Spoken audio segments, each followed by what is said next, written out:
Hello, summer is here and I, for one, am very glad of it.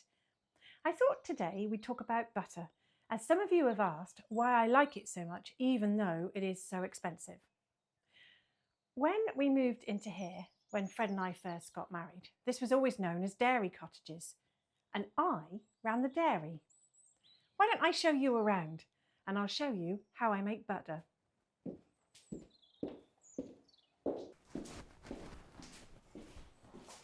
Hygiene is very important in a dairy, so the first thing you need to do before you even think about making butter is make sure that all your equipment is scalded with hot water.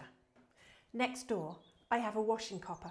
It's a bit old-fashioned, I know, but it works. It's just a big copper cauldron with a coal fire underneath.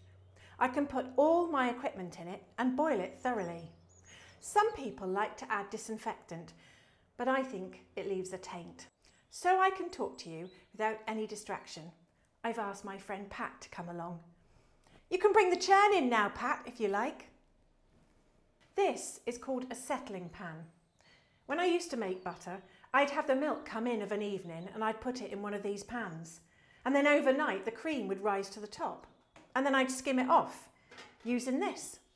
It's called a skimmer. In the winter months, when the cows are less well fed, I'd let it sit for longer so more cream rose to the top and it would start to ferment. Even overnight it will start to ferment a little, so you don't want to leave it too long, otherwise it will go sour. Thank you, my dear. I've already skimmed some cream off, and so you can see the process, we're going to use this glass churn here. In it goes.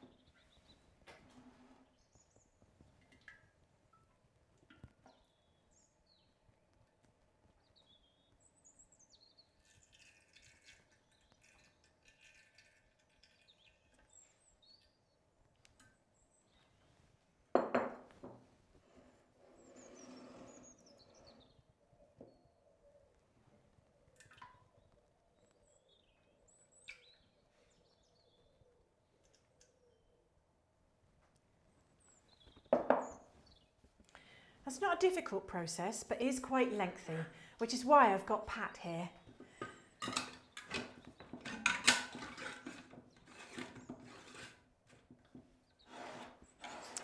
Right, off you go, dear. Now you might be wondering what happens to the milk after I've skimmed the cream off. Well, that becomes skimmed milk. It doesn't have much flavour or fat left, and it isn't very nice. But it's still very usable. I used to sell it at the door and I had plenty of takers.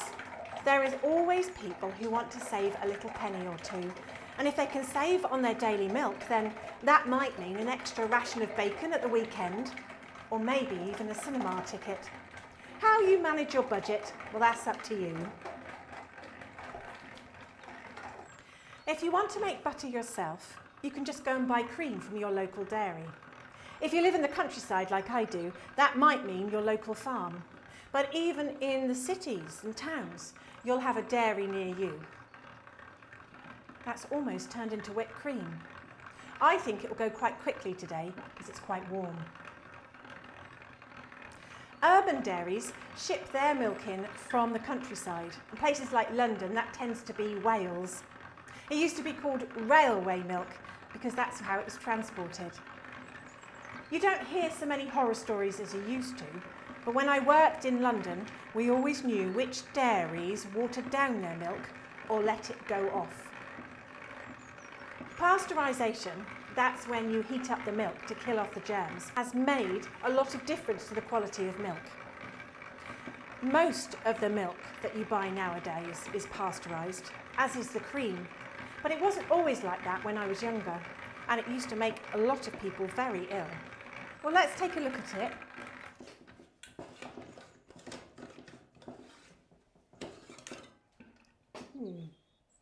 That's coming on nicely. I think you need a spatula.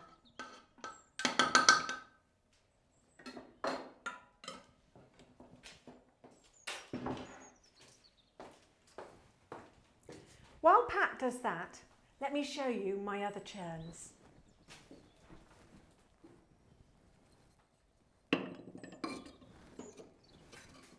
This one here is a very old style butter churn from the Tudor and medieval times.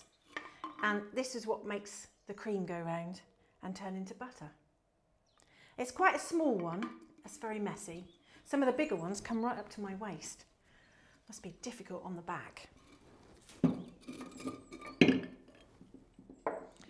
This one here is a box churn.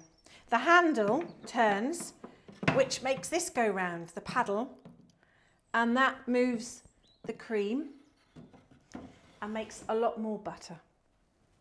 But this one here is an up and over churn. This is Victorian and the one I've used the most.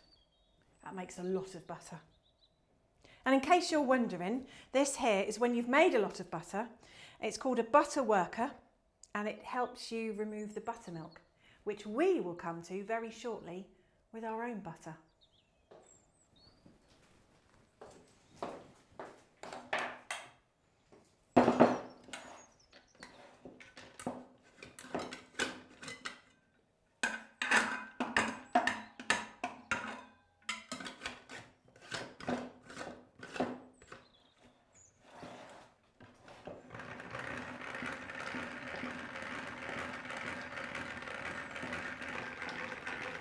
At some point, while you're churning, and I should warn you, it can take up to about an hour, you will feel and see the butter start to form.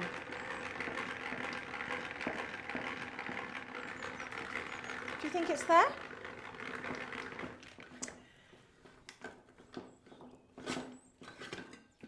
Now you can see the butter fat and the buttermilk. But I think it needs just a little bit more churning.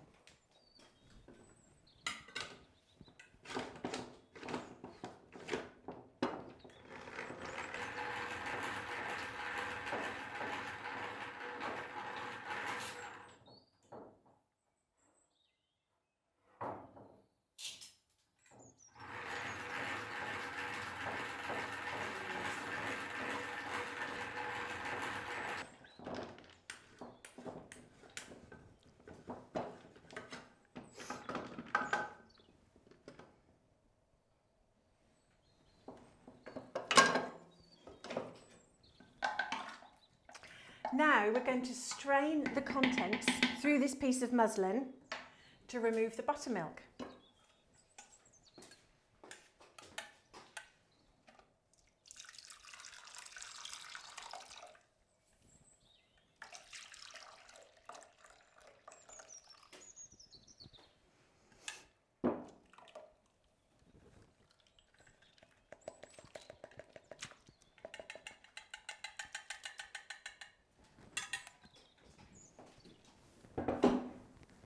You could churn it some more. It would make more butter, but I like to keep back the buttermilk and use it for scones. It makes a very refreshing drink, particularly in the summer months. Margaret is very partial to it. And it's very good for weaning babies.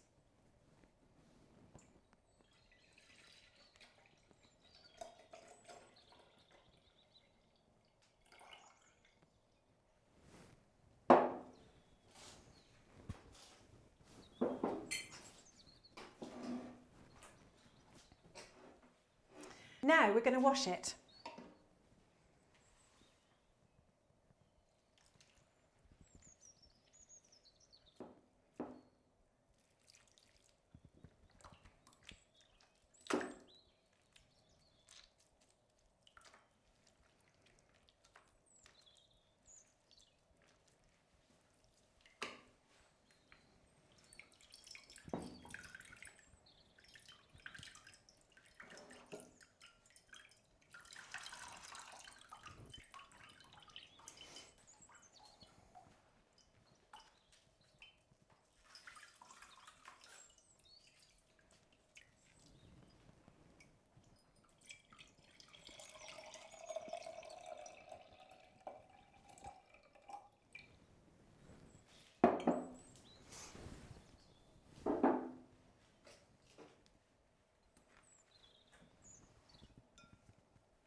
and we're going to let it drain.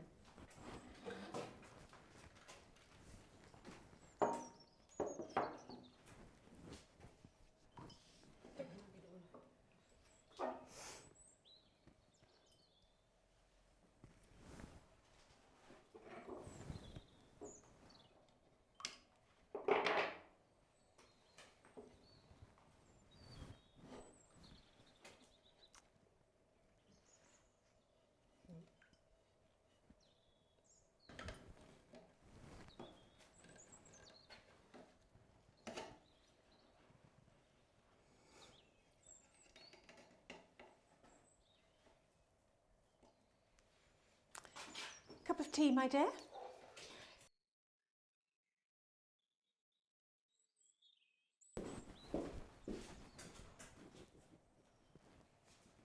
It's actually now quite firm.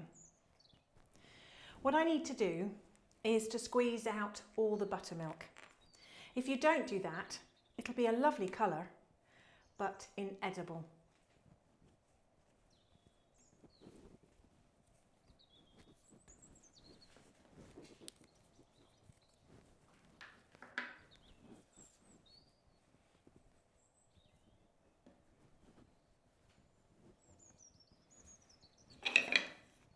These are called butter pats, or sometimes Scotch hands. I don't know why. Perhaps it's because the Scottish have long been associated with excellent butter. Maybe they took to making butter from cow's milk before the English. You can make butter from goat's and sheep's milk, but it is a bit more, well, goaty.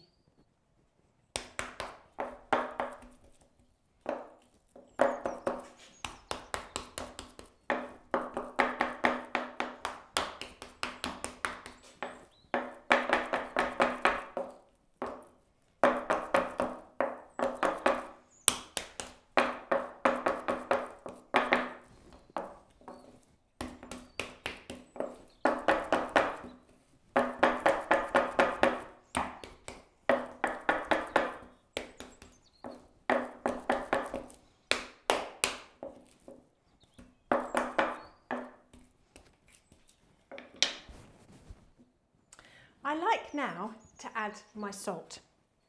If you're going to keep it for a long time, you'll want to add a lot. But if it's just for eating, then you can add as much as you think you'll like.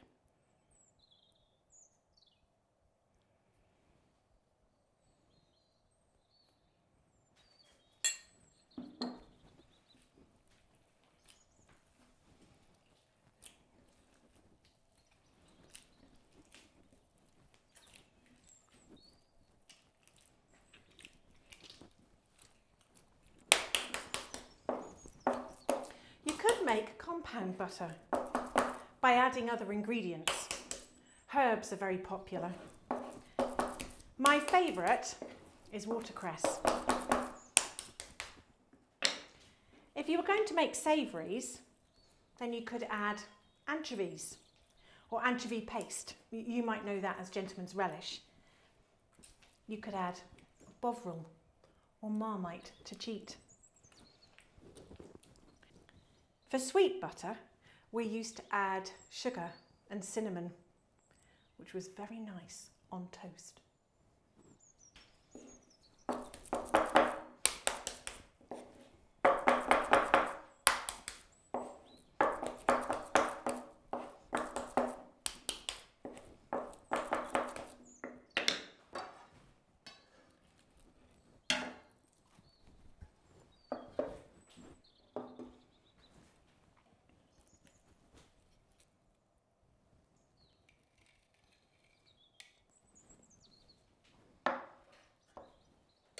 You could, of course, mould your butter.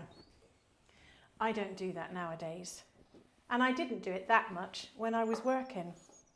But I do have some moulds. I have here one of an owl, a couple of swans, a nice leaf pattern, and the rest are stamps. They do make the butter look very pretty. Look how good this looks. And good for you too. Now, I believe not everyone can afford butter, and lots of people got used to eating margarine during the war, and they don't see the point. I know that margarine is good for baking where you can't taste it, but nothing beats a bit of butter on your toast. Margarine is a factory-made food.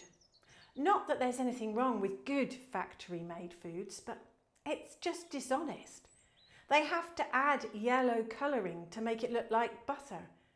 I will admit, I used to add this in the winter when the cows were only eating hay, but that was just to brighten it a little. Margarine is naturally white, and I don't think many people would eat it if it was left in that state. It just doesn't feel right to me. This, however, I think I might try a little bit. I've got a nub end of bread somewhere. That'll toast up nicely.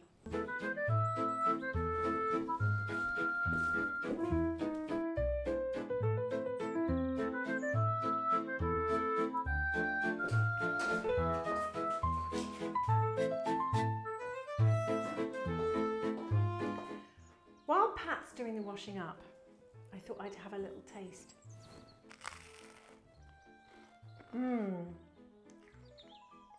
Creamy and salty, just the way I like it. Butter really is a remarkable thing.